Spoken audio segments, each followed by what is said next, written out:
Where the fuck are you going, man? Take the ringer. I'll drive. What? The what? The ringer. The ringer, dude.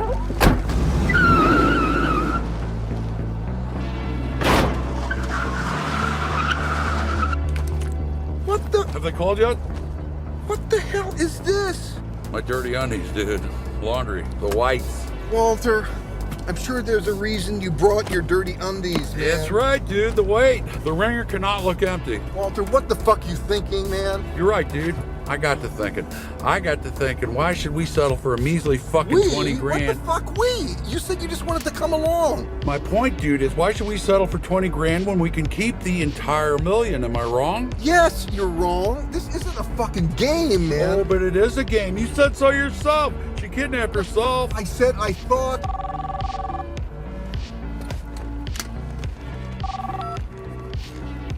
Dude here. Who is this? Dude, the bag man. Man, where do you want us to go? Us? Shit! Yeah, you know, me and the driver. I'm not handling the money, driving the car, and talking on the phone all by Shut the myself. fuck up! Dude, are you fucking this up? Who is that? That is the driver. I told you. Shit! What the fuck's going on? Walter! What the fuck is He going hung on? up, man! You fucked it up! You fucked it up! Her life was in our hands, man. Easy, We're dude. screwed now. We don't get shit. They're gonna kill her. We're fucked, Walter. Nothing is fucked, dude. Come on. You're being very undude. They'll call back. Look, she kidnapped her. You see? Nothing's fucked here, dude. Nothing is fucked. They're a bunch of fucking amateurs. Hey, Walter, will you just shut the fuck up? Don't say people. I'm doing business here, man. Okay, dude. Do it your way. But they're amateurs.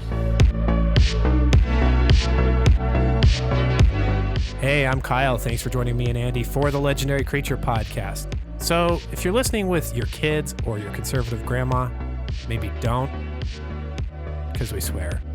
Or you can check us out on YouTube, because hey, that's no place for conservative old women or children. Fuck yeah.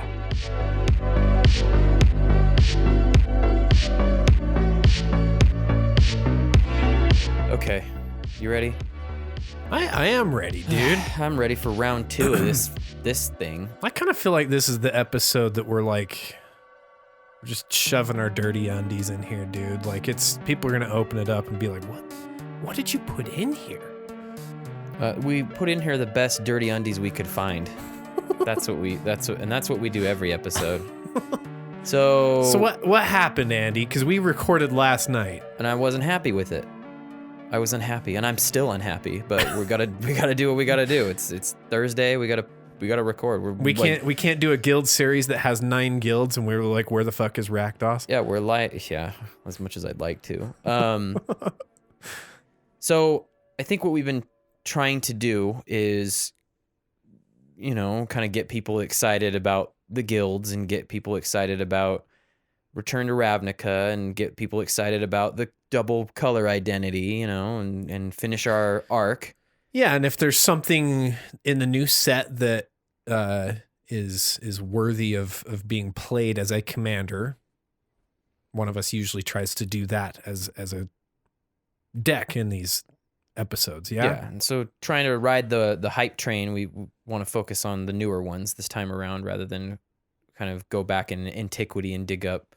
We do 2, so the whole idea is that we do one of the new ones and then we kind of go back and say, oh, these are some other options that you've got to you in this color pairing. Yeah. So we sit down, we record it, and last night, and I'm just kind of really irritated about how it was sounding and just like the deck that I had on my side and everything. And it's not like for lack of trying. Like I had spent, I feel like, a good amount of time on mine, but yeah, we're just gonna do a redo. Just gonna redo. We don't need to talk about it. And there's no one's gonna hear that lost episode anyway. But anyway, Rakdos. Rakdos. What is to say about red and black in Commander? It's a good question. What is to say? There's a lot of burning that goes on with red, and there's a lot of pain that you can do with black.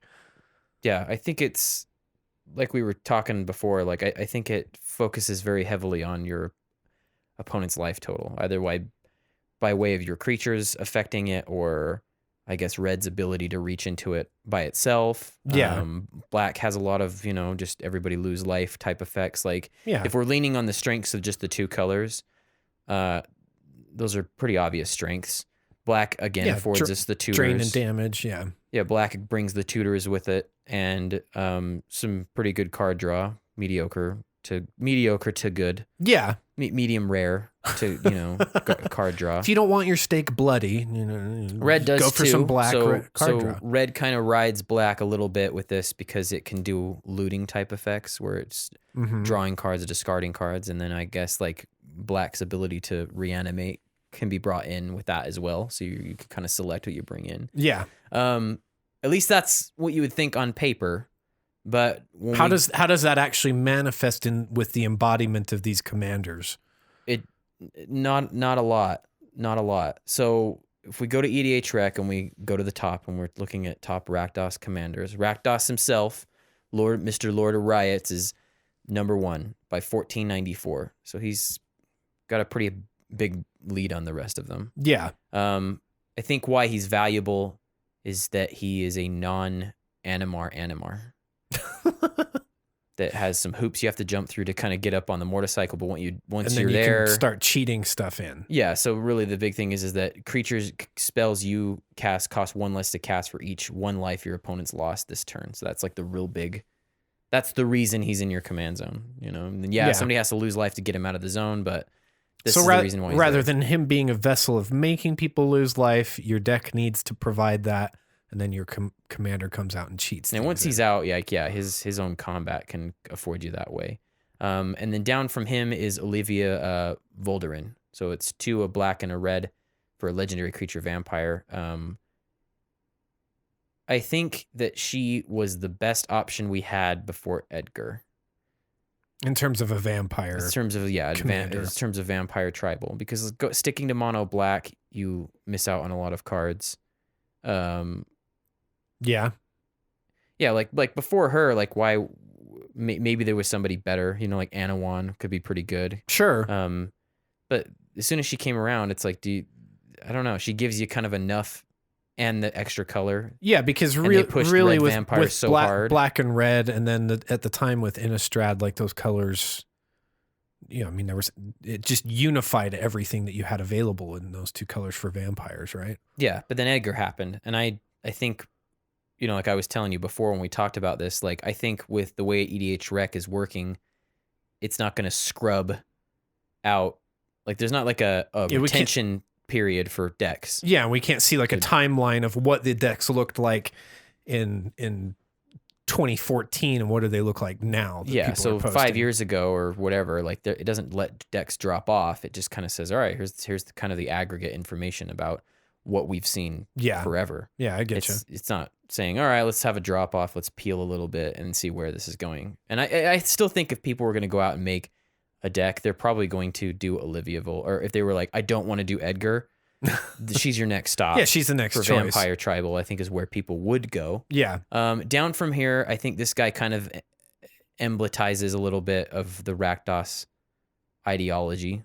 Or not Rakdos, but at least red and black. It's Mogus, God of the Slaughter. Yeah, so we're forcing people into sacrificing or taking damage. Yeah. So he's definitely a pressure commander. He's the new he's the newer, sexier Kervek. It's less mana and just kind of a harder permanent to remove, being that he's an indestructible enchantment. Yeah. Yeah, he definitely lends himself to that. Either if they have creatures, they either got to drop him or he'll do 2 damage. If they don't have creatures, he deals 2 damage. So yeah. And then right below him is who I think is the most interesting Rakdos commander, if not one of the most interesting commanders ever, is Grenzo Dungeon Warden. He's very he's non-linear, right? Like the ones that we've talked about so far. You might have a little wiggle room somewhat, but like the path to go is pretty clear. Yeah. Grenzo's like, what do you want to do, dude? Yeah, he's an X spell commander. There's that part to him. He starts at a 2/2, so he's flexible in how big you want to make him. Although I think people don't really focus on that. Sure. You can build the deck telling yourself, I only want X to be 4 and down. Yeah. You can tell yourself, I want X to be 0, so I only want 2/2s in my entire deck.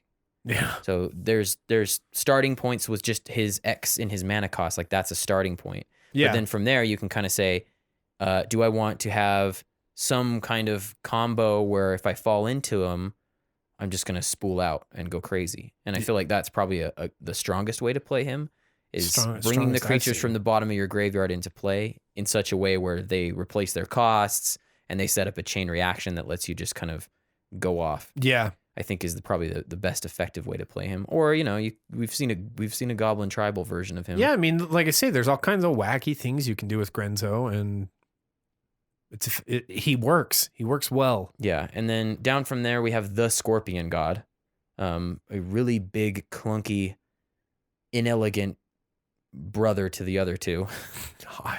I should say so. It would just can't be a 7/5. You can't give it to us. You can't. You're a 7/4. This guy comes derping into the scene. Yeah. So he's the -1/-1 counter representation over here. And I think at one point that was a huge part of the red-black identity, especially in Lorwyn and Eventide and that time period. Yeah, there's mechanics that go along with that kind of stuff and the colors. And then just below him is the discard commander that never was, and that's Olivia, immobilized for war. Immobilized? Yeah. So she says, whenever another creature enters the battlefield under your control, you may discard a card. If you do put a +1/+1 counter on that creature, it gains haste until end of turn. It becomes a vampire in addition to its other types. So card disadvantage in the command zone for a +1/+1 counter and haste. It's so fucking stupid, right? It's pretty rough. So I think if you go to like what people are looking to do, they're wanting to just kind of go off of madness. Their madness is a big reoccurring text on her top cards because they want to try to madness the same thing that they discarded. So I don't know if if there was ever a color identity to have self-discard mean something, it would probably be these colors. It would be these colors because of Hellbent and other mechanics that they've pushed forward. Yeah. And then Neheb's not too far off with another kind of discard thing. But everybody's really like, I don't know, Minotaurs. Yeah, this is the OG Neheb, right? Yeah, he's the Minotaur. Before he became the Terminator. Yeah, he's the tribal Minotaur version of him. So he's first strike. Other Minotaurs you control have first strike. As long as you have one or fewer cards in your hand, Minotaurs get +2/+0. So an Anthem effect that's pretty demanding. Yeah. And then whenever Neheb the Worthy deals combat damage to a player, each player discards a card. So he also makes you force your own discard. I've heard about decks that have been good around him. I don't think we've encountered any. I think there's some people that play him and swear by his ability, but I don't know. I'm kind of withholding judgment with this guy because he's just. Alman kind of had that like hand size type stuff, right? Because here's this guy that wants you to shrink it down, and then there was what was the blue god? Kefnet that wanted to have you be 7 or more. Yeah, 7 or more. Like really a lot of like hand manipulation going on in that set. Yeah, and things kind of stay the same for a minute with Kervek, which is pretty much a lot of the same stuff you'll see with Mogus's deck. And then right below him is the Rakdos Goblin Tribal. Yeah, if you got to get those black goblins in there too. Pretty much. Like I don't know why you would go out of your way to use Wart Bogart Auntie for her color identity and not her Goblin Tribal synergy. So yeah, unless you're that Rakdos crazy. Then Malfegor, who is another kind of smaller hand size kind of thing, is what he's looking for. Well, when he enters the battlefield, you discard your hand, and each opponent sacrifices a creature for each card discarded this way. So he's kind of another nut job, and yeah. I don't know. Some of these I'm just like, I mean, there's just a lot of weird self-limiting. Well, it's like all of this is like it's almost like a demon card, like demons always hurt you in some kind of way, almost always hurt you in some kind of way. Yeah. Because you're just getting some great benefit that's usually ahead of their cost. so they have to hurt you. But like some of them, I'm just like, Yeah, each opponent sacrifices a You creature just for each hurt. card discarded this way. So with the new Rakdos coming out, this kind of, hey, well, I'll destroy maybe 50% of the non-demon, non-devil, what is the other one? Imp.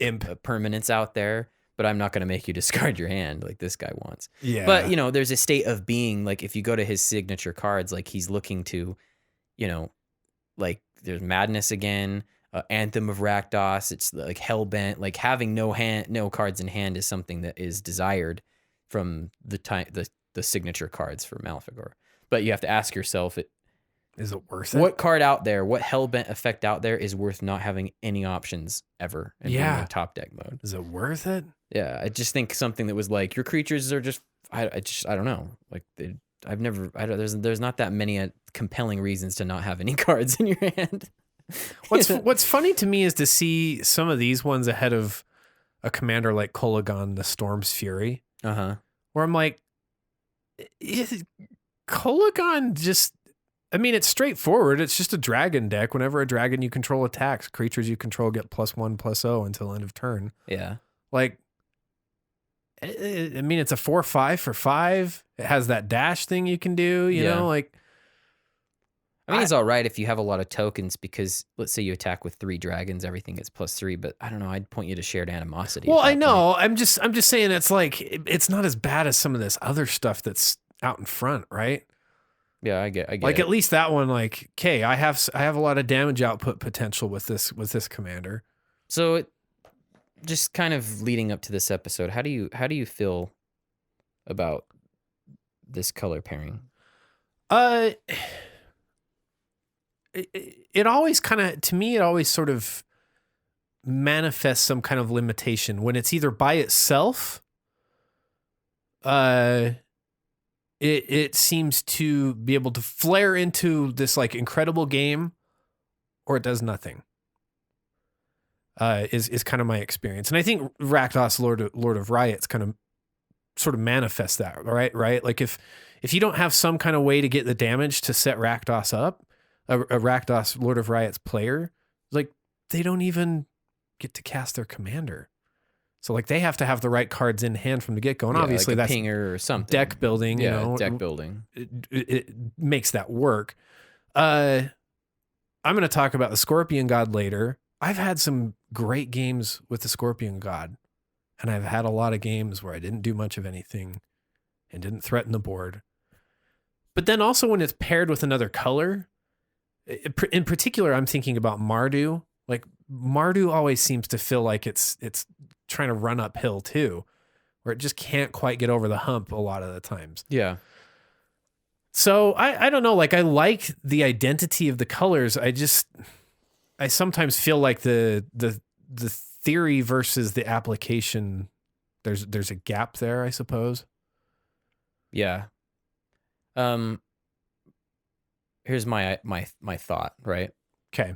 Let's pretend that you run a daycare and you have one kid that, you know, he doesn't share. He's uncooperative. He's just, you know, like he requires some TLC, my dude. Like you got to, you know, kind of just train him on how to do that. Yeah. But let's pretend that you have to do that for each individual person that he interacts with. This is the black color identity to me. Yeah. So Wizards has trained black to cooperate very well with white in Orzhov. Yeah. It has also done this. They have also done the same thing with black to cooperate very well with green in Golgari. We've kind of said like there is some serious mechanical cooperation that they've kind of made available. Like Orzhov to basically everybody. has its own identity. Almost certainly. Black and blue, I think there's been a push the last release for that, but I probably would have said that this kid isn't, you know, so blue is Sally and our Rakdos kid or whatever is just not the black, or sorry, our black colored whatever, like is just not, I mean, it's not a black kid. Shut up. I was like, you're trying to like stumble your way to not saying the wrong thing. You know, whatever. You get what you get what I'm saying though. Yeah, like, the kid that's the swamp. Yeah, he's you know, like the misanthrope. You know, like he's just this he plays he's fine by himself for sure. You know, you hand him some Legos, he's good. You know, but the minute you bring any other kids into play, it's like he's good. He's like, They don't "Wow, like him. Wow. They don't like him. You know, It's the kid that's like encouraging the other kids to eat crayons. yeah, man. I'm coming up. And with they come out the other side. They're like, I didn't like that experience with that kid. Yeah, but you've taught this kid how to play with the green kid. You've taught this kid how to play with the white kid. You've taught this kid how to play with The blue kid, a little bit. A little bit. He's warming up. To He's him. figuring it out. But for some reason, like the one that you'd think he would get along with the best, it's not. I don't know, man. And the funny thing is that there's cards that are very approximate to each other, right? In these two colors, and I'm thinking specifically of Pestilence and Pyrrhemia. Yeah, they're It's functionally the same card. damn card, just a different color. Right, but is that how do you? That's not necessary. No, it's not. And That's not something that's necessary. But it also doesn't say that there's a uniting force for them, right? Like they just look similar. Like what would be ideal is a black-red Pyrrhemia that, you know, I guess like if a certain number was reached that everyone has to discard their hands or something crazy, Yeah. where it's like taking that effect and just amping it further. Like Yeah. having both options available to you it's just okay, you're functionally reprinted the card and now you just have it more often. Yeah, exactly. Not one is, I don't know if I'm making sense about that. Well, Like yeah. like pressure, okay, that's something that just kind of there's a lot of red punishing cards that existed in antiquity, and then here and there they crop up with like the harsh mentor and things like that. Sure. Mono black stuff is good to shove into, you know, some of these big red creatures or whatever, but I don't know. Like I'm hoping that's making sense. Like what I'm trying to say. Like, Well, the mechanics that they've given black to work with red, and I guess And vice versa, red to work with black. let's they're maybe not that like compelling. let's maybe do a little exercise, like Okay, let's do it. of so that we can kind of compare Rakdos against some of these other guilds. When I say Dimir, what do you think of? For some reason, I think like removal and counter magic is the first thing that comes to my mind, and then mill. Yeah. Mill's always going to be a part of the conversation when you talk about Dimir. What about Selesnya? I'm thinking tokens Yeah. and mana advantage too. And Boros isn't even good in Commander, but what do you think of when you think of Boros? I just think high DPS, high damage output. Yeah. Very, very quickly. Yeah. Yeah. But what about Rakdos? I don't know. I don't know what to say. I don't know what to say about Rakdos. I want to say high damage output, high DPS, and it's like that's not actually manifest off of. It's only one card that's there. Yeah. The rest aren't really functioning that way. Yeah, like it's so. To me, I guess as we're talking through this, to me, it's like it's diffuse, right? Like there's been so much attention focused on for a long time. Dimir, like there was just you're getting mill stuff shoved down your throat, and yeah, they've expanded that out, but now there's such a big package of mill stuff available in those colors. Yeah, that you know, like it becomes a functional tool that you can use with as new stuff comes in that might supplement some strategy that you're doing. With Rakdos, I'm just kind of like the different things that we're giving, they don't have any uniting theme. Like we pointed out as we go through it, like Rakdos wants damage to happen, and then he comes out and he does crazy shit. Like Olivia's like, well, let's do a tribal thing. Mogus, let's do a pressure deck. The Scorpion God, -1/-1 counters. Like you go down and you get to Wart Boggart Auntie, that's a different tribe. You know, like it's diffuse, right? Which to me kind of says that it's going to be hard to unify it when you go and try to build stuff in it in Commander. At least that's the challenge. Playing devil's advocate, like here, some people might say that's better. You know, like I'd rather, some people might say, I'd rather have my color pairing and color identity and guild be diffuse, where I have two different Rakdos decks that don't function off the same way, than Eiley and Karlov that are very, very close. Yeah, essentially the same thing. The Venn diagram is pretty chubby in the middle or something. Like I can see the argument there. I get that. But as far as just from how do we explain what the guild is about, But And how do we explore commanders that aren't just, the top whatever? well, and let me just add to that though. But think about the design issue that presents though. Like, in terms of, if you know that you're going to get tokens from Selesnya design, like if you get, all it takes in order to have some latitude as a commander deck builder is to have a commander that is different, right? You don't need the cards to be that different. In fact, you want a broader variety of options so that you can choose the best options. But I don't know, the commanders are even diffuse here. Like the cards are diffuse. The strategies are diffuse. There's not something where they've given us this deep suite of things. What do you think they need to do? What do you think would help it along? I think, you know what? Do you know what I think? I think they're afraid of this color pairing. Well, that's the thing, is when you're dealing I with think they're when afraid you're, when you're dealing with red, and giving it something too good. Yeah, and I think when you're dealing with red, like you, because I don't want to say that I'm faulting Wizards of the Coast. I appreciate the design that they do, and I appreciate the fine line that they have to toe, right? Yeah. Because when you're dealing with red, like if you do something that's just a little too powerful, when it gets exploited, red is fucking nuts. I mean, just look at Perforos, right? Perforos goes crazy so fast, Yeah, so easily. He'll put your game away pretty quick. And so I appreciate the issue that's there, that red is, yeah, I'm sure you're right. They're probably afraid. Also, in a standard environment, red deck wins comes up a lot, right? Comes up in standard, comes up in modern. It just could probably use a precon. I mean, we got Xantia, but we don't have like Xantia fucking off. A lot of R&D pointed at like, let's make a Rakdos themed precon deck. That'd be cool if that were in the works for 2019. Yeah, because they haven't done friendlies.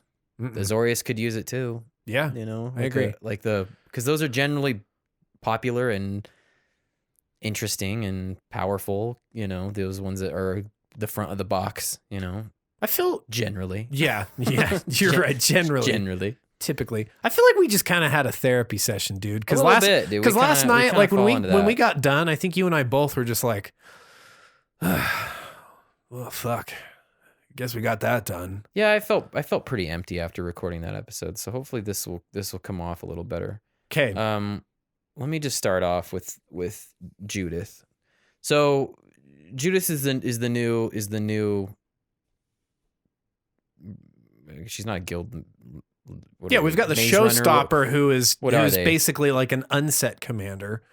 And yeah, it's just something that we. Yeah, Judith is like some lieutenant, I guess, or whatever. Lieutenant. Sorry. Oh, yeah, that's what I was asking. Like, what is she? Are they called Maze Runners now? Or are they? Yeah, because I think in the context of the story, like last time we were in Ravnica, they had Maze Runners, but that was for that event. Yeah. And then previous to that, they had like guild champions or something. Something like that, yeah. So Judith the Scourge Diva. It's 1, a black, and a red for a legendary creature, human shaman.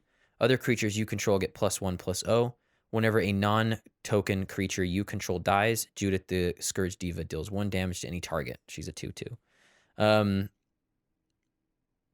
So right away, just making the surface judgment with her about what is cool is that she will hit any target. She's a pinger that's pretty broad. If we go back to our pinger episode, that was desirable. If you're going to do pings, you want to be able to hit anything, not just player or not just creature. Yeah, that actually is a nice piece of design there that you can target anything. The other thing that makes her great is she's pretty low CMC. She's only 3 CMC, and she anthems your creatures. She gets a +1/+0.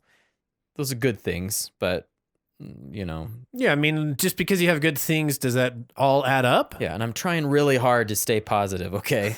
Because it says non-token on her text box. Oh, that's the detractor here, Andy. Yeah, so why? Why is that a problem? Well, how many pings do you need to finish the game? If it's just on you, dependent on you. Yeah, dependent on me. You need 120. Okay, so let's cut that in half for just other people are going to do stuff. The politics and the nature and the ebb and flow of the commander game. So you still have 60 pings. We'll just say that, and that's not scientific. That's just me throwing out some fucking number. So even if you need to do half the damage, it's a high ping rate, dude. It's a high ping rate. Even if you're only responsible for killing 1 player, it's 40 pings, meaning you have to have 40 non-token deaths on your side of the table to achieve that.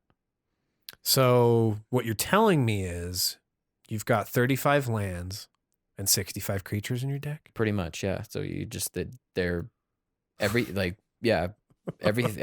that does 1 mana and can die immediately, and then hopefully deal damage as it dies. Like, the Goblin Arsonist. It's Goblin Arsonist.deck with Look the Blood for Artist. everything that has an echo cost, and I'm not paying. Yeah, so I just wanted to kind of put that out there to contextualize like the tall order that is a Judith, Yeah. the Scourge Diva deck. Like, just to push it, like, okay, even with tokens, like, it's still a lot. It's 1 damage.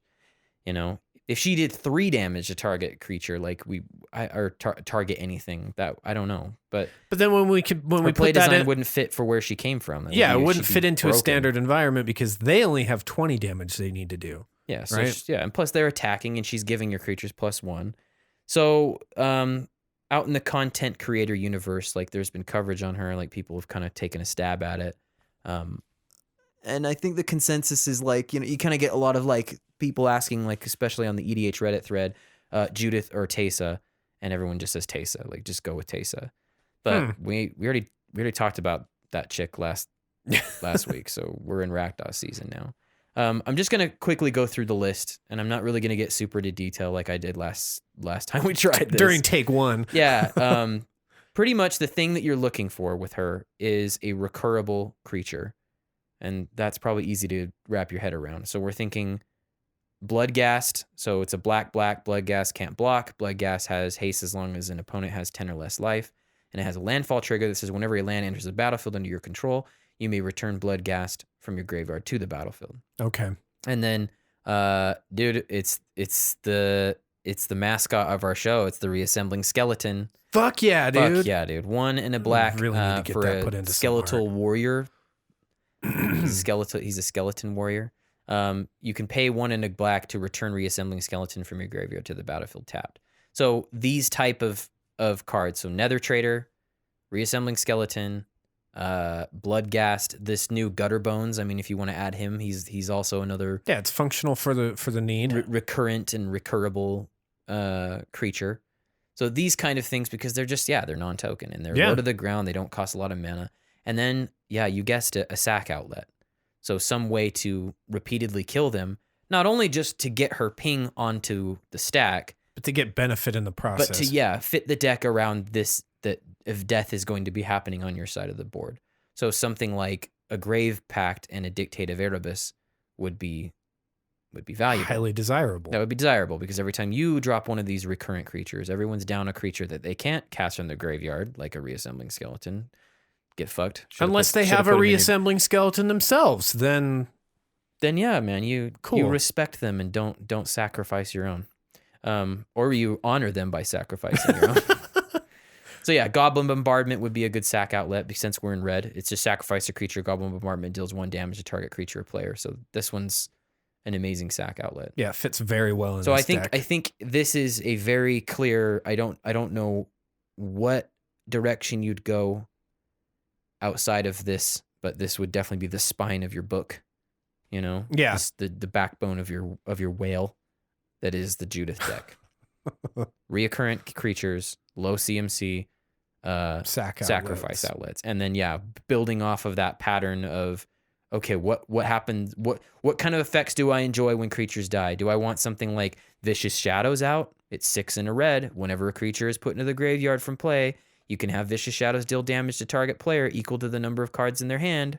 So if there's a blue player or anybody who's just kind of maybe even jammed up, like they're not really resolving anything. You know what? I'm not going to remove that Consecrated Sphinx. Feel free. I'm just going to not penalize paying you the Ristic cost. You can draw. Yeah, it's really great that you cast that Force Fruition for everybody. So that's kind of another thing, like thinking about what effects do you want out that ride the backbone or building off of the backbone. The Grimharu specs, you draw a card anytime a non-creature you control dies. Ooh. The Harvester of Souls, same thing, but for everybody, whenever another non-token creature dies, you may draw a card. So it's it's not just 5/5 you death control demon. there. Yeah. So you kind of starting to see the spectrum, but you kind of see like So yeah, like the uniting theme here is like benefit from death in multiple ways. Right. And then the next channel you probably want to like start walking down is how can I improve upon the fact that she does deal 1 damage to anything. So right away you want to probably say, okay, well, death touch. Yeah, death touch. Granting her death touch awesome. means that you'll just trade a creature. You'll trade that reassembling skeleton and ping away whatever valuable creatures out there. You'll trade that the blood ghast and wipe out something that's even headed your way. I mean, at instant speed, you could just be like, look, man, don't come at me. I'll just ping it with her. Yeah. You know, she's death touch. If you give her infect, then that number I was talking about gets shortened a little bit. So since she deals damage, she's not like Blood Artist in that she has people losing life. So there's a difference. If she's granted any kind of infect, well, yeah, now we only have to have 10 deaths to end somebody's life. Okay. And that's still a lot. Like, that's a lot. That's a big, tall order, that's but still a lot. And that is really on your own, provided that no one else. Yeah, because nobody else is probably playing infect when you're doing it. Yeah, so. less likely. But yeah, so like for Phyresis, it's 1 in a black, enchanted creature has infect. So I'm not really like this kind of, I don't know, anybody listening to this show is kind of like, he's sounding different than that is typical for him, you know, Andy, about deck text. Usually I kind of break it down into categories, and all I'm doing is throwing out things that you want to think about to do this, because it's just, I honestly can't get behind her as a commander. I tried, I wanted to. I love pingers as much as the next guy. I really do. But this is... Well, the thing is that there's just like a very singular line of play that actually does guarantee you victory with this deck, right? Right, and here's what it is. Okay, it's the Nim Death Mantle. So this is a way... It's just going to shore up some linearity into your deck. So it's a 2-mana artifact equipment. It says equipped creature has +2/+2, has Intimidate, and is a black zombie. It says whenever a non-token creature is put into your graveyard from the battlefield, you may pay 4. If you do, return that card to the battlefield and attach Nim Death Mantle to it. So the loop, or at least the way to just really like end the game, she's present. Yeah. And you have any type of setup where you're mana positive and when you throw the creature back into play. So a recognized one is the Grave Titan. This is a recognized way to go. And you don't even really need her in play actually for this, but sure. So he's, to remind everybody what the Grave Titan is, it's 4, a black and a black for a creature giant, a 6/6 death touch. Whenever a Grave Titan enters the battlefield or attacks, you put two 2/2 black zombie creature tokens into the battlefield. So the loop here is that you have something like Ashnod's Altar out, you sacrifice token number 1, and then sacrifice the Titan himself, so netting you a total of 4 mana. And as the Titan is dying, heading to the graveyard, whatever, you activate the Nim Death Mantle and throw him back into play. Yeah. And continue to do this. So now you have an arbitrarily large amount of zombie tokens in play, so you can do this before your turn begins. Sure. Or if Judith is present, then you have dealt however much damage is necessary to win the game. Yeah. There is a lot of ways to kind of recreate this effect without the Grave Titan. So to put it really, really low to the ground, like as far as mana demand goes, there's the Mog War Marshal. He's 1 in a red for a Goblin Warrior that says when Mog War Marshal comes into play or is put into the graveyard from play, put a 1/1 red Goblin creature token into play. So he comes into play, he brings a 1/1 with him. So it's it's 2 1/1s for 2. Sure. You eat token, eat War Marshal, use the 4, throw him back into play. And actually when he leaves one behind. Yeah, so you're going to be functionally netting the same amount that you do with the Grave Titan. Pretty much, yeah. You now have an arbitrarily large amount of Goblin, and you have an arbitrarily large, or exactly what you need to, amount of damage. So there's a lot of ways to do that. It's the Cathodian, as long as you have a creature on the side to get it going. As it dies, it throws 3 mana into your mana pool. So you only need to sacrifice. So you don't actually need Ashnod's Altar in that case. You can use a different sack. You can use the Phyrexian Altar, which is now cheaper because it's been reprinted. Priest of Gix, when it ETBs, it gives you 3 black. So the turn it comes into play, it's already 3/4 of the mana that you need to throw. You could actually probably get your way along using your mana. Yeah. Pretty far with this. Yeah. Priest of Urabrask is a red functional version of that. When it enters the battlefield, it adds red to your mana pool. Yeah. So there's a lot of cards like this where you're kind of thinking like, does it leave a token? It was a Worm Coil Engine. That'll do it too. Like There's the Siege Gang Commander. It'll give you some goblins, so you could load the deck full of these. So I'm just saying that like there's just a dangerous direction you can go with this with linearity, but it's all dependent on that. It's this one piece of equipment. Yeah, but black has a bunch of tutors. You know, black has a bunch of tutors. You could find it. And the other and variables and the other trash for treasure to make sure when somebody gets wise to your act, you bring it back. Goblin welder to make damn sure it's coming back. But you really kind of go infinite with some of these. And yeah, you got to get Ashdon's Altar too. You know, you need a mana positive way to create mana into your mana pool. But the thing to me is, it's like some of those variables, you have some flexibility around it, right? Like you could have a Phyrexian Altar and a Priest of Gix. You could have a Priest of Gix and Pitiless Plunderer. And the Pitiless Plunderer and some other sack outlet like a Viscera Seer, and you're fine. Good. Yeah, you're good to go. Like there's all those other variables, there's flexibility, but the one thing that's always there is the Nim Death Mantle The Nim Death Mantle. Pawn of Ulamog is another one. It's one a black and a black. Whenever Pawn of Ulamog or another non-token creature you control dies, you make a 0/1 Eldrazi spawn creature token. So he'll set you up too for the same sequence. So how do I say that this commander is such a near miss? You know, like because this stuff is like clear. That's what I'm trying to get at is like, and I said this when I was talking to you. I feel like I'm looking at this commander without my glasses. It's just like I don't know if that makes sense how that feels, but like you see the outline of something that you are in awe of. Yeah.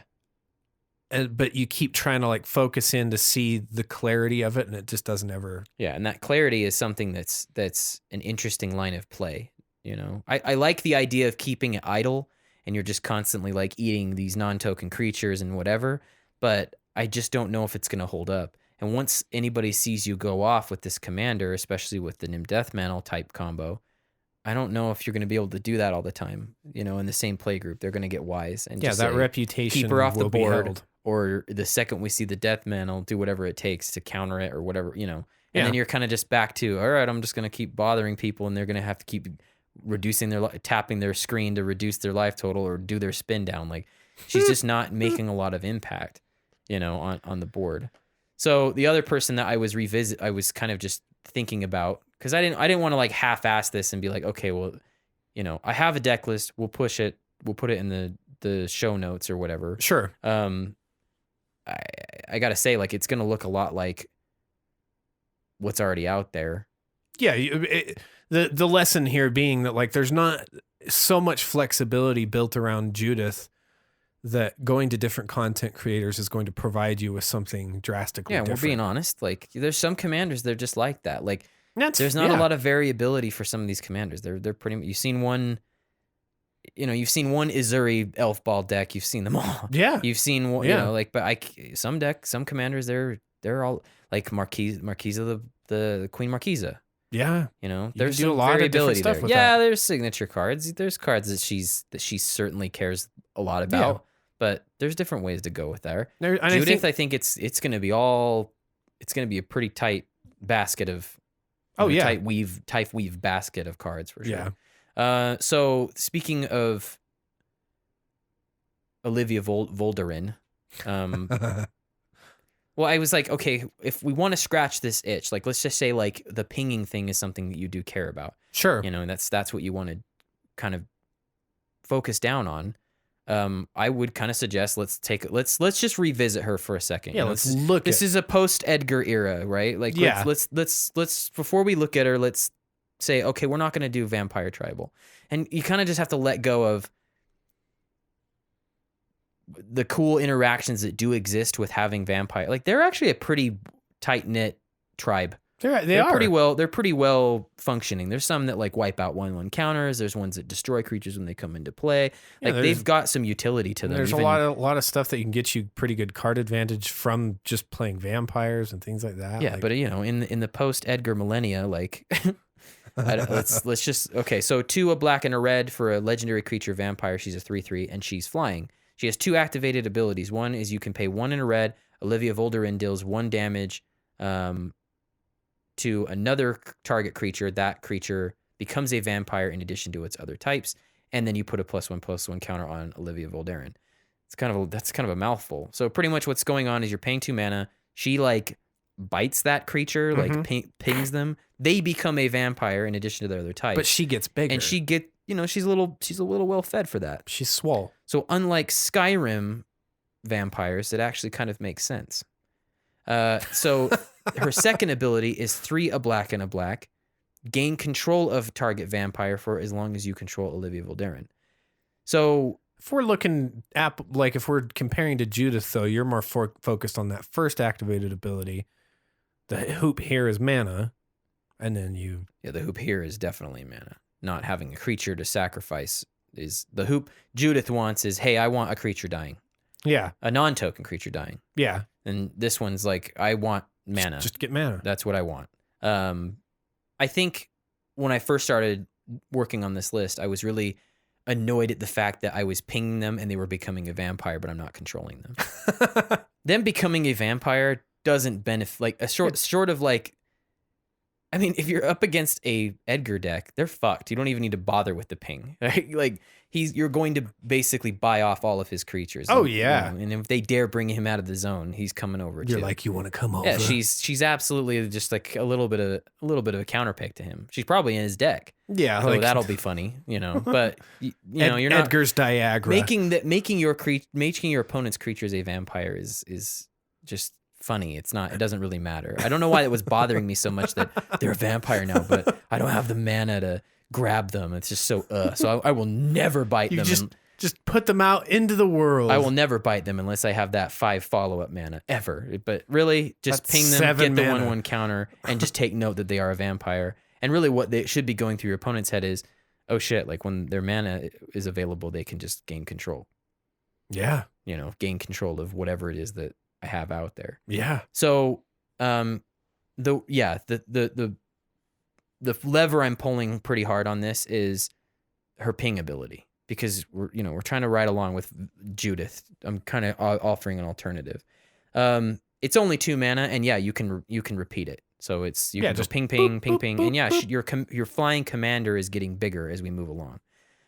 Giving her death touch just like Judith means that those things are dead. they're dead. And it's like, well, Andy, I want to control the commander. And it's like, I'd say you only control it for as long as you control yours, and you know what everybody's going to be scrambling to do.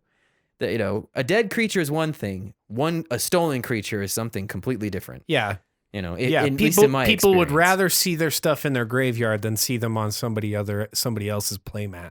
Yeah. That's for fucking sure. Yeah, it's definitely if I can't have you, no one can kind of thing. So I feel like you're safer not safer, but just let it go. You know, just destroy the creature if you've got Death Touch. Don't like withhold, like if you put Death Touch in an Olivia Voldaren deck, just go to town. That's the route you're just start playing this wiping time. them out. Yeah, just start wiping them out. Yeah, yeah. So same permanents, right? We're talking like the Basilisk Collar. We're talking the Gorgon Flail, Gorgon's Head. There's actually an enchantment called the Death Pits of Wrath. It just says whenever a creature is dealt damage, destroy it. It can't be regenerated. Whoa. Just an enchantment. Whoa. Yeah, so that could be in your Judith deck too. So it's just done. Dope. Yeah, right. It's pretty cool. The other thing is that because she's a vampire, and if you've got the Death Touch going, if she's holding the Blade of the Blood Chief, she's gonna get pretty yoked pretty fast. Oh fuck. So yeah, it's a dude. 1 mana artifact that says whenever a creature dies, put a +1/+1 counter on equipped creature.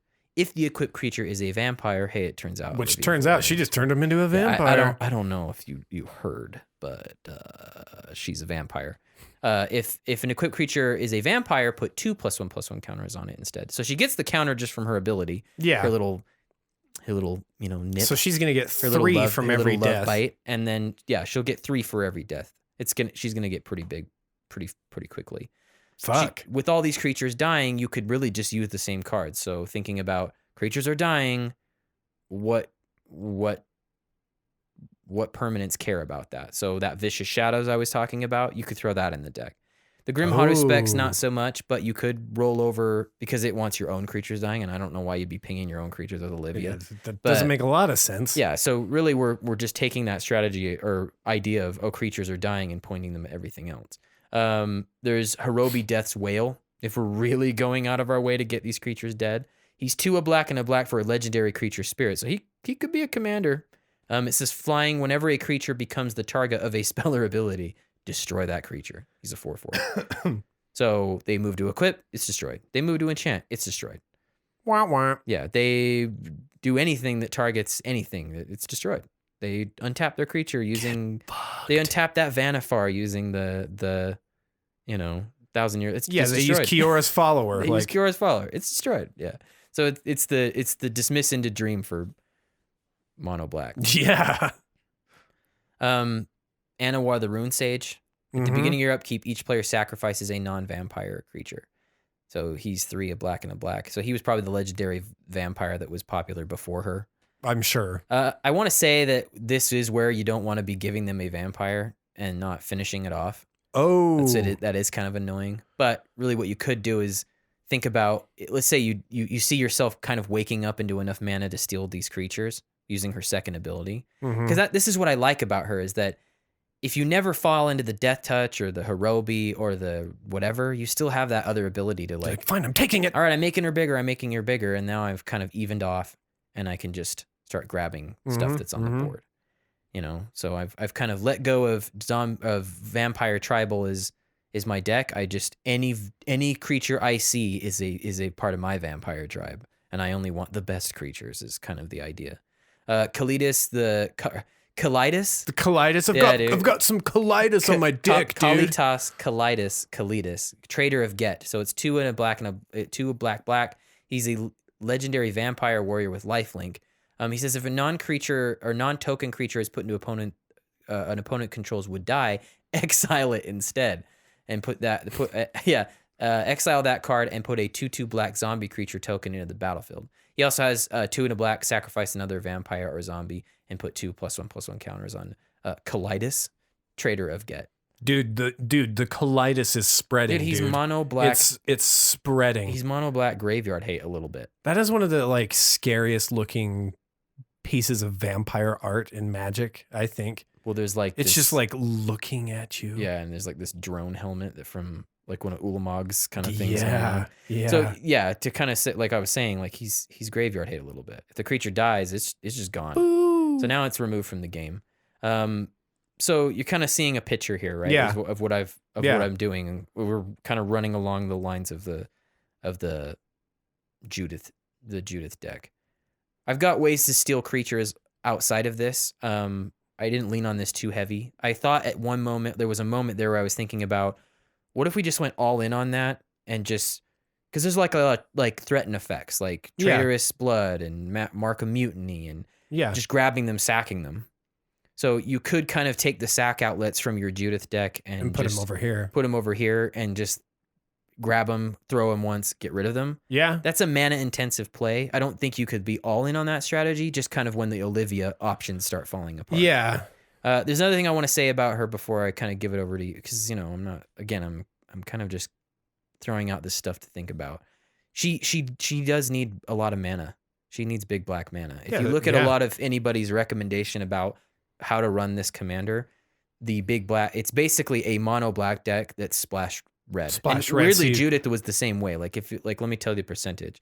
This deck is 52% black, 20% red, 27% artifact, because I kind of gave her some equipment that I felt was, because she is getting bigger. I wanted to take advantage of that.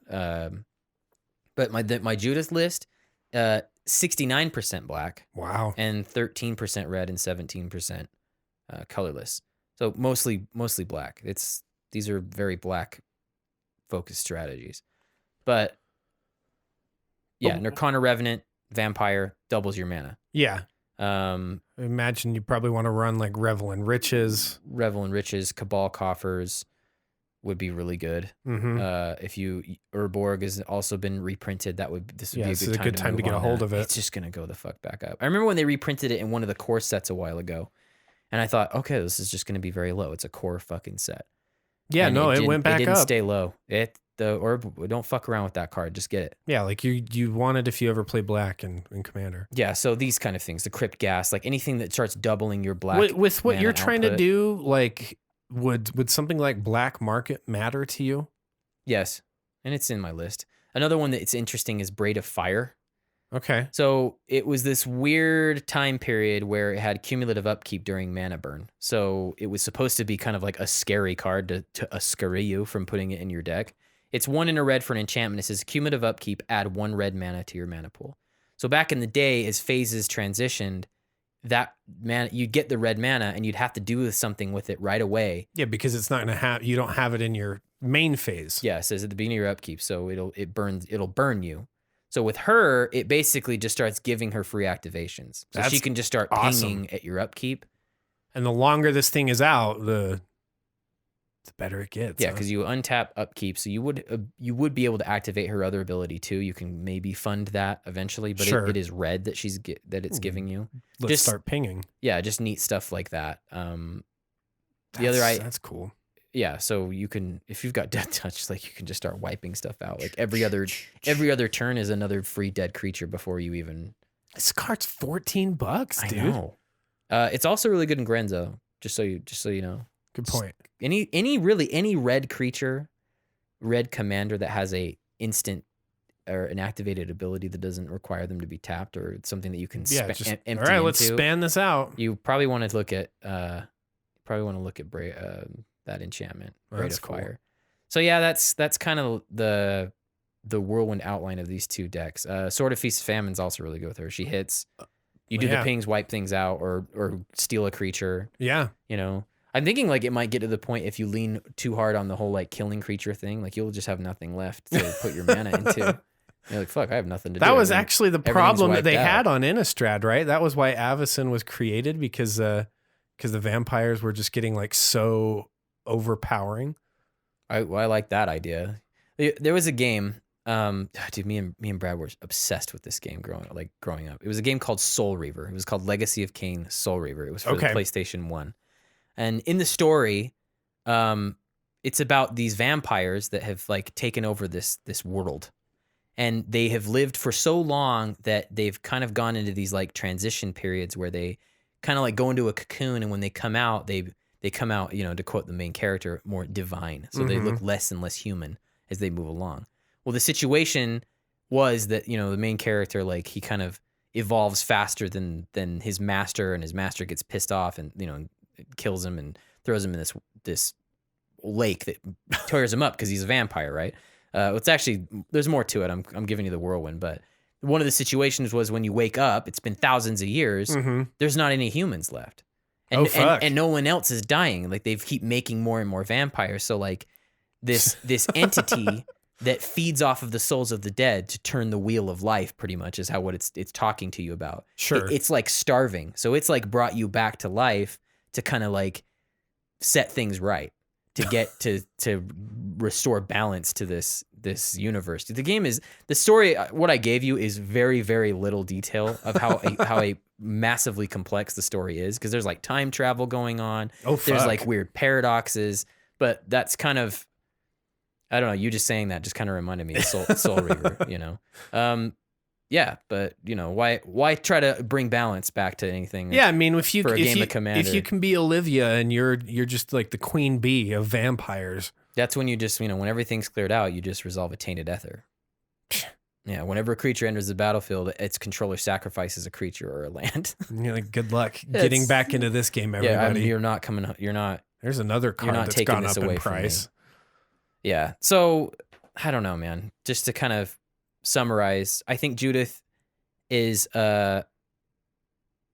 she's just really close to something that could have been pretty crazy. I don't know what needed to be different about her, but I like the idea of having a sacrificey type pingery thing in the color combination. Yeah. It's just that non-token. That non-token part, which I'm sure has something to do with standard or limited, but it sure doesn't make it the distance, with the exception of the infinite line of play for commander players. Yeah, so if you're kind of going to believe me and go, all right, I'm not going to do it, but I really kind of want something similar, I would point you to Olivia and say, like, think about just the fact that she can, you know, she can move between these two abilities. You can either lean really hard on the red ability and ping and do just gone with Death Touch, or you can just go on the big black route, which is stealing creatures. I think that one I think honestly that's probably too many things to jump through. I think Yeah. the way I thought about it was that'll be my backup plan. You guys remove Oh, my yeah. Gorgon flail and you remove my ability to kill your creatures. Well, then I'm just going to Fine. take them. I'm Like taking things. yeah, I'm not going to let you have anything one way or the other. You know, it's in the way of creatures. That was the idea for my deck. So we'll push it up. Man, I'm trying here. You know. Yeah. I feel better though about covering. Yeah, that conversation felt a lot better than yesterday. Yeah. Like, I don't know. It was almost like, you know that feeling when you like right after you puked, you just fall asleep on the bathroom floor because you're just like, oh my God, that just took everything out of me. Yeah, I really don't want to think about this, but I get what That's kind of what it felt like when you and I got done yesterday. Like we you're just gonna like crawl up in the fetal position on the floor and take a nap. It's not that repulsive of a color combination. I just don't know what it is about where we're at right now. It's really not that You know? repulsive. I think one day I'm going to be excited for I don't know, man. I have nothing specifically against the design and the flavor and the idea that is that a color identity. Sure. I'm having a hard time being excited about it and having a hard time getting magnetized to a commander that's on that listing. Yeah. What's funny is I don't think I realized it because we've seen a lot of Rakdos commanders in our play group. Yeah, we have. Between the two of us, we've only built one. Yeah, I've never built one. Yeah, you've never built one, and I have one that I'm like... And I've played Rakdos. I had the best deck I had when we played Standard was the Dirty Aristocrats. Oh, yeah, that's true. Until they ruined it with, Ravnica and brought white into it. And I was like, I don't need this. I don't need this. I don't need this. I'm Yeah, pure I want already. to keep my gut shots. Thank you. You fucking hated those gut shots. You never know. And I'm just like, got him. Gotcha. Fuck.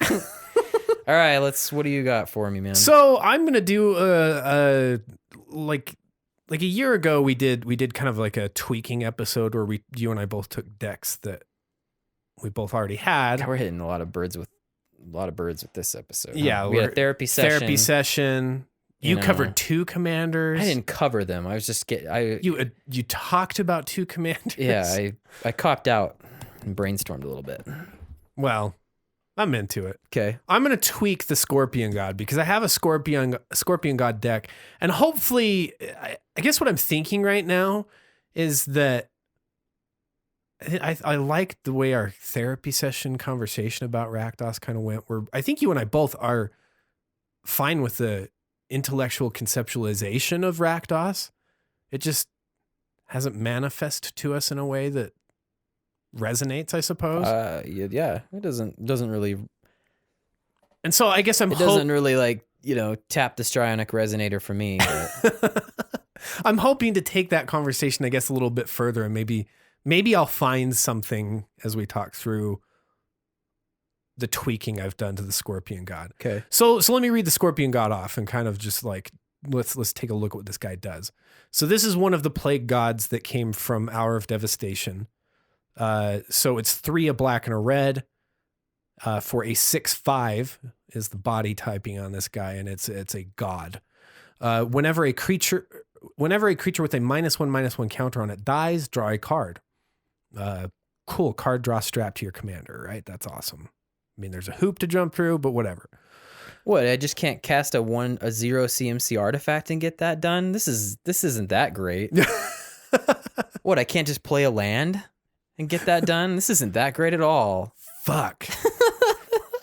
Fuck. We're so maladapted because you're about to complain about this thing's ability to do anything, and there's other commander. And I've always said like drawing a card is just, cool, I guess. Yeah. Well, I mean, we've said it and we've kind of, I guess, learned this from other people. Like it's inelegant design. It's lazy design to just, you do one thing and you draw a card, right?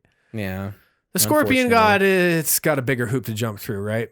So he has an activated ability, or she, I don't know. It's a Scorpion. I can't tell the difference. Mm-hmm. Has an activated ability of 1 black red, put a -1/-1 counter on another target creature.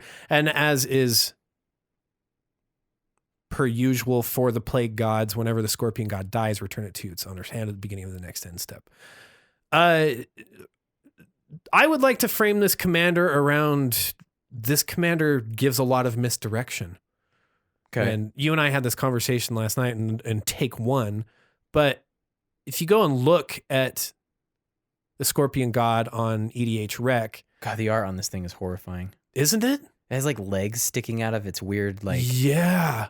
And you can see a little bit of the Bolas horns in its like face thing a little bit. If you kind of look at it closely there, and it's like bursting through this gilded. door. It's just like the river of blood kind of thing. Like, is it? Yeah, this thing's. Well, yeah. So all the gnarly. people believed on the other side of this like gate was their paradise.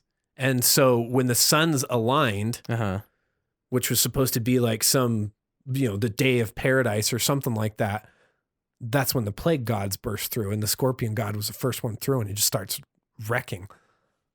Are they actually called plague gods, or is that just what we've been calling them? I actually don't remember. Because the locusts are a plague, and I don't know if scarabs are a plague. I think so. Really? Huh, okay. Anyway, continue. Sorry. Sure. So if we to kind of carry out the exercise, what I want to do is I want to kind of point out, and I'm wondering if this is characteristic of other Rakdos commanders, and if this is maybe the problem we bump into a little bit. But let's go to the instance section of the Scorpion God on EDH Rec. Okay. And so we look at something like Sudden Spoiling, top instant card. That's an awesome card. It just fucks people over in so many ways because of the split second, turns creatures into 0/2s. Nerfs their abilities. And it synergizes really well with the Scorpion God, because if you get 2 -1/-1 counters on each of their creatures, they're all dead. They're gone. It's a board wipe, right? Well, let's look at the instants that follow the Sudden Spoiling after that. So the next one is Puncture Blast. So it's 2 and a red, has Wither on it. So that means that whenever it deals damage to creatures, it's dealt in the form of -1/-1 counters. Oh, cool. The Scorpion God wants -1/-1 counters. So we want this card, right? So we want it, right? So Puncture Blast deals 3 damage to target creature or player. So if the right circumstances are there, if you've got something that's 3 toughness or lower, you've put 3 -1/-1 counters on it and you draw a card. That's a lot of if.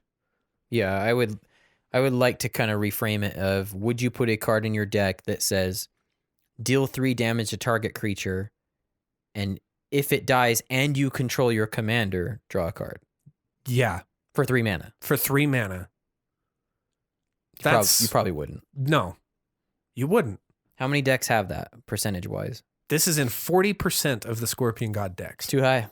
It's way too high. Like the rent. It's this too is high. the number 2 instant in the Scorpion God listing for EDH Rec. Huh. After that is Splendid Agony.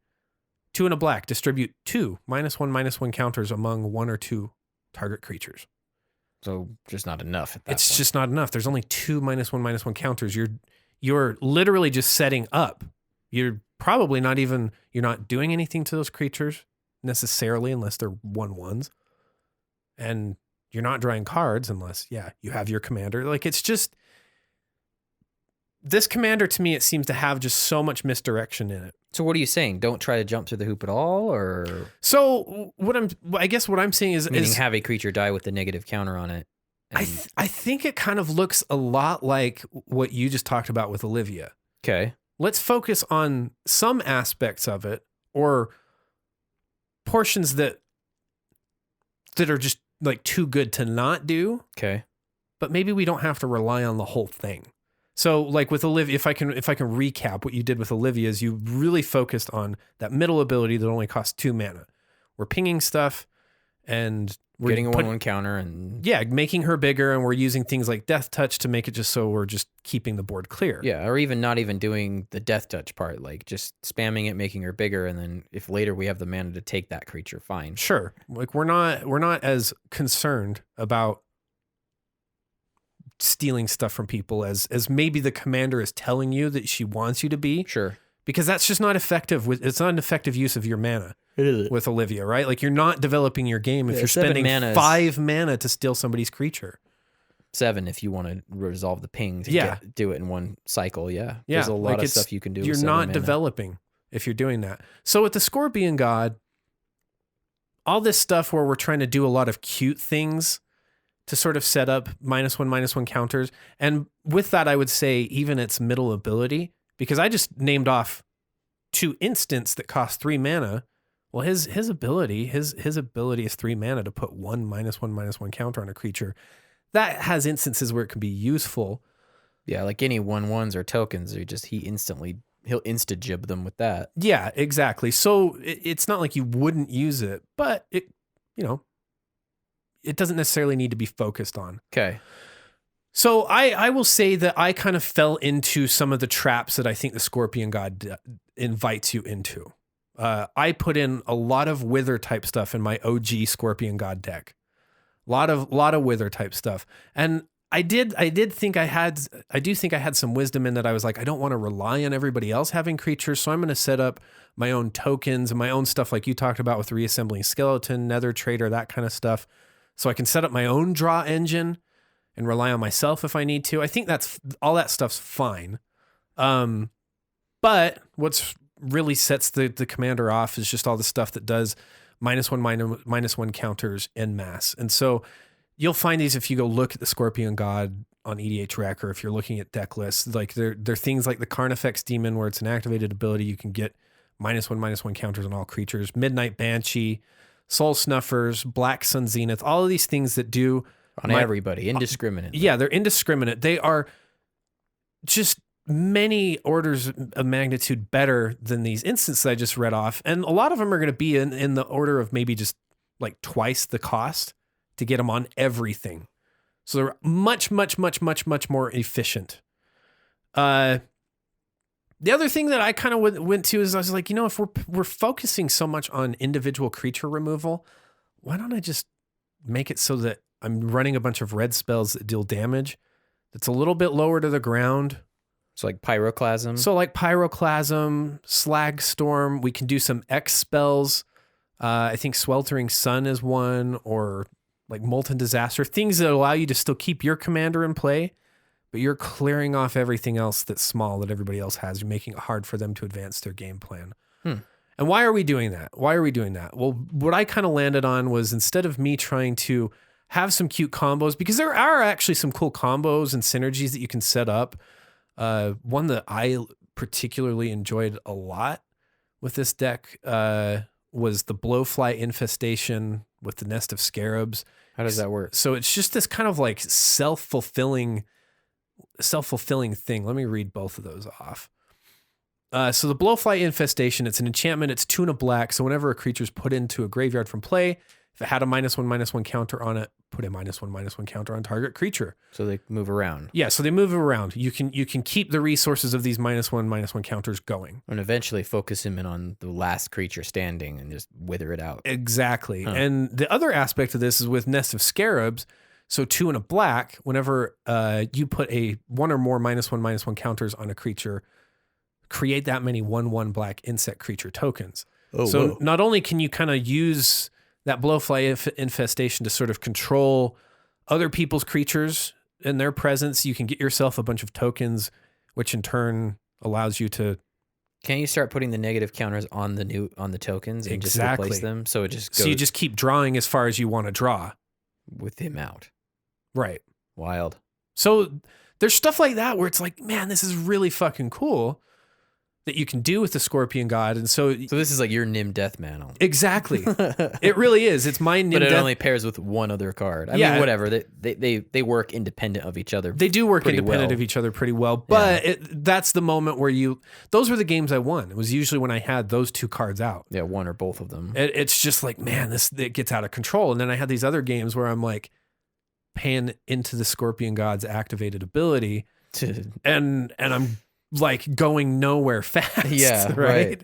And so it kind of, to me, it sort of presented what is the most efficient way to treat this. Okay. Because if I'm keeping the board clear as best as possible with board wipes rather than advantages that give you spot removal, other than all your enemies' shit's dead. Yeah, their stuff's dead. It slows the game down for them, right? Because they're having to reestablish themselves. But the other thing too is that I think it also clears the way for me to play creatures that have infect.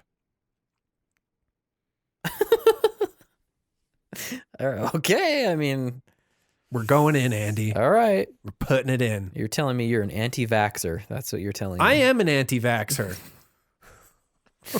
Fucking idiot. All right. What infect creatures? So Kyle's scorpion Seem to- god has the measles, and he's coming. Yeah. So I mean, obviously, a lot of the infect stuff tends to be low to the ground. So if we can keep our opponent's boards relatively clear, we're increasing our odds of getting some of these things in. Flesh Eater Imp is one that I put in here. So let me read this one off because it's actually kind of cool. So 3 and a black, flying infect, sacrifice a creature. Flesh Eater Imp gets +1/+1 until end of turn. That's in my Judith deck. It is in your Judith deck. Huh. Probably a little more beneficial in Judith because, you need sack outlets, right? I think this one, I formerly leaned a lot more into doing tokening, so you could get a decent amount of tokens set up with a Flesh Eater Imp and pop them all off into that flying imp and just ice somebody, right? Yeah. Pretty cool one. So you can kind of fluctuate the size of that. Like you can choose how to be more effective. If there's stuff that's on the ground in the way and you've got something else that's got infect, well, let's just sack that and make the Flesh Eater Imp bigger. Okay. The Icor Rat. So when it comes in, everybody gets a poison counter, yourself included. Are they infect? They are infect. Oh, well. So 2/1 with infect. We lost a Traxable to that card. Jesus. Don't get me started, dude. Don't get me started. I mean, like I have like a decent density of kind of smaller time things, but here's some of the key ones. I'm immoral, dude. I just put Skithrix in here. Yeah, I mean, he's not in your command zone, but that is... The Blight Dragon, man. That's pretty hard on the anti-vax for sure. That's like you making Facebook posts about infect. Yeah. Like this is the Ebola of infect, right? Like this thing is coming in and you're gonna die soon. Like the patient zero of infect. Well, he's in commander. Patient zero would be like in any other format would be like the Glistener elf or whatever, but here it's like it's just fucking yeah. Oh man. Yeah, I mean, because it's a flyer, it has infect, you can surprise people with it. Okay. Since it's just in the 99, nobody knows if it's just, you never know when you're just going to get hit with a bout of malaria, dude. Yeah, you never know. Just get hit with a bout of malaria. It happens. My dad had malaria. So it was like the worst best of us. experience of his life. I wanted to die. He's like, I just wanted to die. Speaking of mosquito-borne illnesses, I've had dengue fever. Fuck, that's not quite malaria, but yeah, not a pleasant experience. Pretty painful. It's because you're an anti-vaxxer. I mean, fucking own it. Own that dengue fever. So some other ones to add in here. I actually put in glistening oil.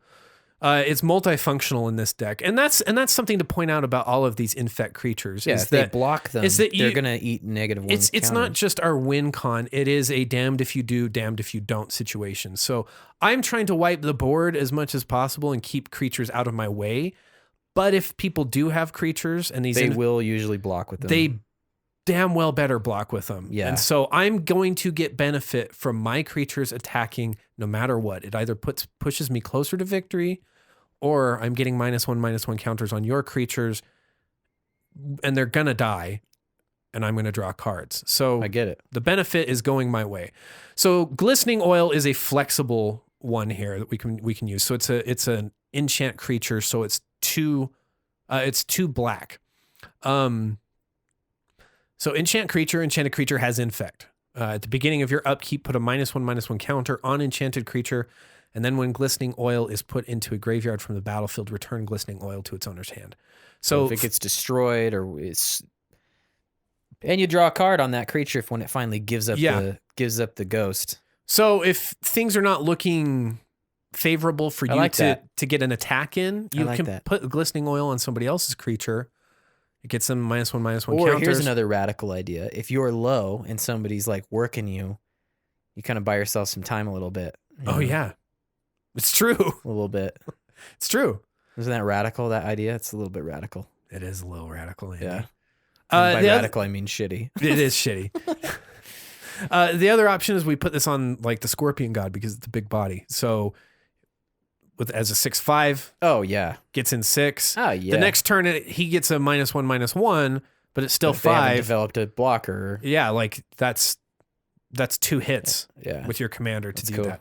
So Phyresis, which you mentioned, is one that I've got in this list as well. And then the equipment, the grafted exoskeleton. So it's 4 for the equipment and 2 is the equip cost. It actually gives +2/+2 to the creature, and it has infect. God damn. Some other goodies to kind of go along with the deck. Mycaeus the Unhallowed, I think regardless of what you're doing, the Mycaeus on the Unhallowed is just synergizes really nicely with the Scarab God Because you can cancel it out. yeah, because the Scarab God can use its ability to put a -1/-1 counter on the things that had Undying, and they're clear to die again and come back because of Mycaeus. The Necro Skitter is another one. So say somebody gets a big, nice, juicy board state set up with kind of lower to the ground stuff, and you cast your Black Sun Zenith, Mm-hmm. and of course keeping it in the range where you still have your Necro Skitter alive. But whenever a creature with an opponent controls with a -1/-1 counter on it dies, you may return that card to the battlefield under your control. Oh, that's probably a signature card for him. It is definitely a signature. What does the card. Kolrath Knight do? Let me look that one. Because that was the other one that I thought was the reason. I remember when Hapatra was spoiled. Because let's be honest, he's kind of like Hapatra's follow-up act. But I remember people being like, "Oh, I wish you had red in its identity because that way you could do the Kolrath Knight." Let me see if I'm not finding it. Is it with a K? Yeah, I think so. Isn't it from? It's from like Lorwyn, I think. It's back when they were pushing the -1/-1 counters and Yeah, all the block. weather type stuff.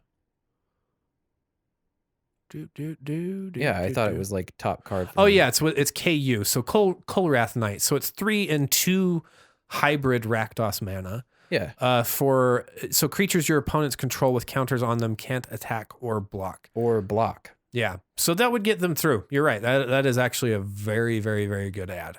So he'd get all the poison stuff through. Plus he's riding a giant bat. Yeah, this is an elemental knight. Yeah, elementals were kind of a big deal. It's fucking crazy. Yeah, so the Kolrath Knight that is actually a really good ad for this deck. Chandra's Ignition, since we're operating in Infect, so we get the grafted exoskeleton on the Scorpion God. Okay. Let's say we do that, and then we cast Chandra's Ignition. So target creature you control deals damage equal to its power to each other creature and each opponent.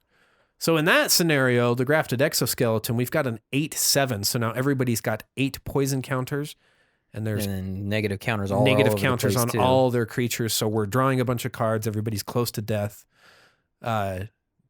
Big time one there. Then the last one would be to toss in Warstorm Surge.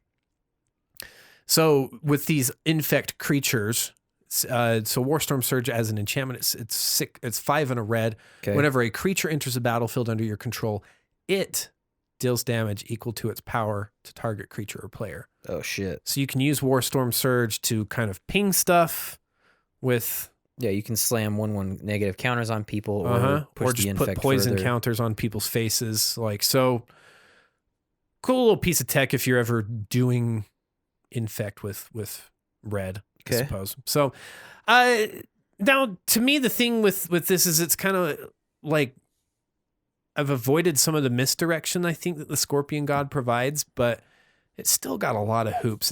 It needs you to jump through for it to be successful, you know?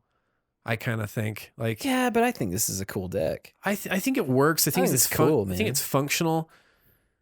What I would be expecting, so like in the lore, so when the Scorpion God comes out, it's wreaking havoc, right? And Ronus, the mono green snake god of strength, Yeah, okay. comes up and battles with the Scorpion God. It's like I'm gonna take you on, Yeah, bruh. he squares up with him. And it's tense for a little bit, but like Ronus gets the upper hand and kills the Scorpion God, and he's all like, "Fuck yeah, I'm fucking ripped, bruh." And then the Scorpion God, like as the card indicates. Like they don't die easily. Yeah, they don't. It stands back up. Yeah. Gets Ronus, like, because Ronus's back is to the scorpion god, gives him a big bear hug from behind and then stingers him in the head. Jeez. I kind of feel a little bit What a like violent set Almonket was. right, isn't it? Oh Huh. God. Scorpion god. Oh, my scorpion god.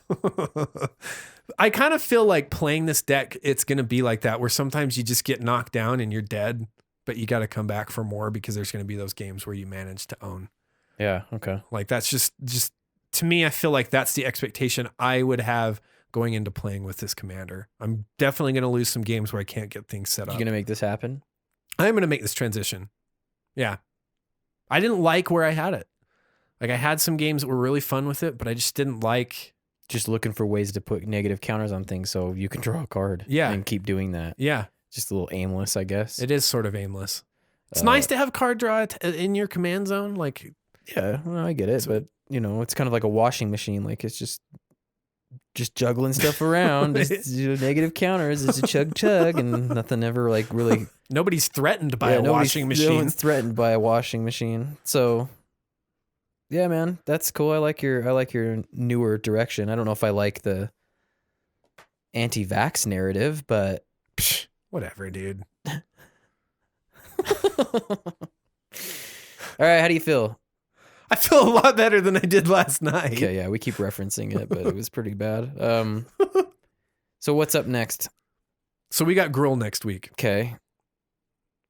And then after that, we're gonna have Azorius, and we're gonna get Austin on from Commander 99. Who's Our dude, our buddy. He's giving me a deck break. Our pal. Oh, yeah. So I'm you're going teaming along up with him. So we're doing Azorius for that. I'm just here for the And then I think we're done. useless quips. Right? We're out of the guild cycle. Yeah, no more guilds. What are we gonna do? Is that the end of the podcast? We're just gonna do the colorless cycle and just do colorless. 10 episodes in a row. And really kill our subscriber base. Okay, right, this guys, week in colorless. It's Kozilek, and then it's Kozilek, and then it's Ulamog, and then it's Ulamog, and then it's Hopa-Gyroper. There it is. Hopa-Gyroper is your. This is the best deck ever. You can't cast shit. There's the arc, man. There's the next arc.